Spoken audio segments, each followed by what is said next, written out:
Sudan's military leader has agreed with the United States on the need to speed up the formation of a new government after he ordered the release of 4 ministers of the now deposed government, Sudan's state-run news agency reported.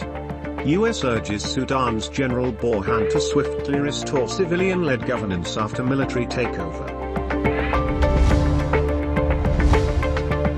Dozens of people were killed by gunmen in an attack in a remote area of southwest Niger.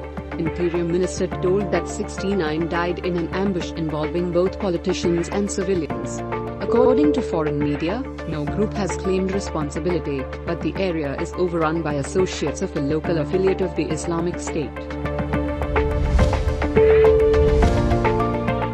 9 anti-government factions in Ethiopia are forming an alliance, 2 of the groups named in an announcement seen by Reuters said, as pressure mounts on Prime Minister with rebel forces making advances towards the capital.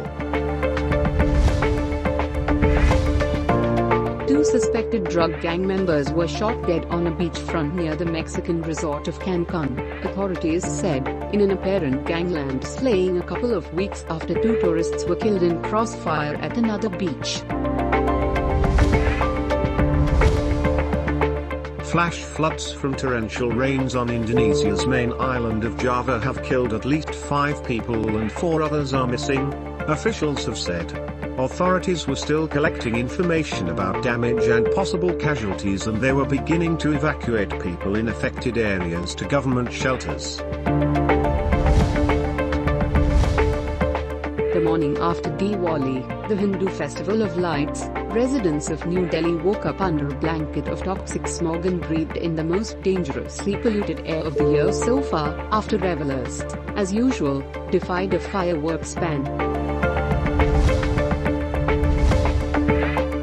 Visibility in parts of Beijing was less than 200 meters on Friday, November 5th, as heavy pollution shrouded the Chinese capital, forcing the closure of some highways. The heavily industrialized Beijing-Tianjin region often suffers from heavy smog in the fall and winter, especially on days without wind. The United States urged China not to restrict access and movement for journalists reporting on next year's Winter Olympics in Beijing. Organizers have denied or ignored requests for at the Beijing-based club, which shared testimony from members who said they were harassed and abused for trying to provide independent coverage of preparations for the Games.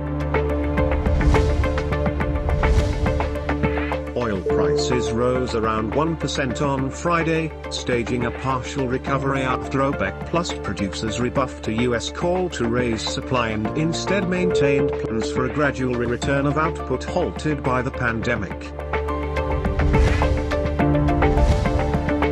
The price of petrol in Pakistan went up by 8.03 rupees per litre, a day after Prime Minister Imran Khan warned the nation that fuel prices would have to undergo an increase. The new price of petrol has been fixed at 145.82 rupees per litre for the next fortnight.